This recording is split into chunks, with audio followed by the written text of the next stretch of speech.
Okay, so here Candace is showing us a mock scar. Some of your scars may look like this, some of them may be more hypertrophied, obviously not black in color, but what we're gonna see here sometimes is you're gonna have these little holes next to the scar. That's maybe from stitches at some point in time. If you can't see those anymore, you're still gonna see that line right across. So what we're gonna do is when we're working on a C-section scar, we're gonna start with a very simple technique. It's called cross friction. So you very, very lightly, with no any extra oils, no nothing, you're gonna take your fingers and you're gonna put them on the scar.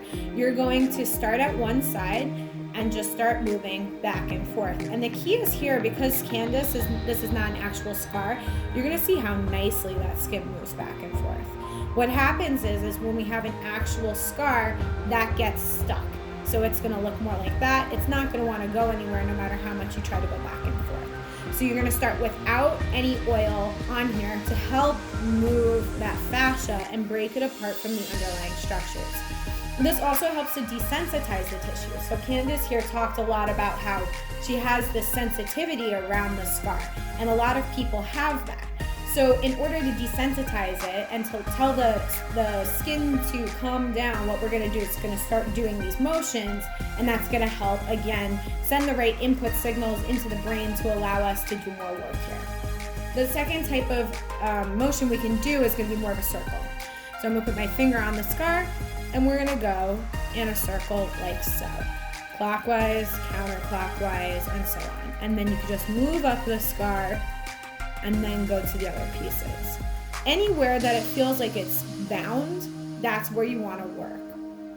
The third technique we have is going to be a little bit more for the deep tissue.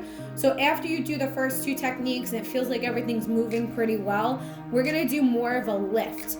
So you may grab the scar like this and lift it from the underlying structures.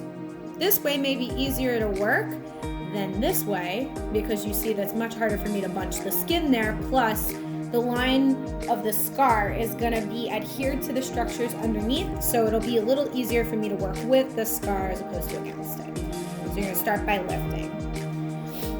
After you get good at lifting and you feel like that starts moving better, we move to the final one. It's called a skin roll. So what you're gonna do is you're gonna pinch the skin a little bit, so now we're going against it, and you're gonna kind of roll it through. So do that one from a better angle. So a skin roll.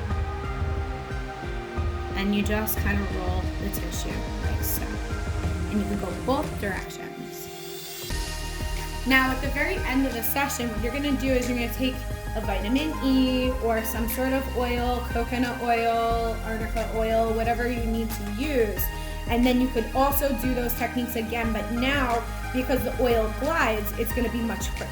So you're gonna be doing like this, go up and down the scar, your circles like this, and the other way down, and then you just keep, you keep kind of moving the scar around. And then if you practice this daily, soon the scar will look like how Candace's skin looks right now, and it's not adhered to the structures underneath.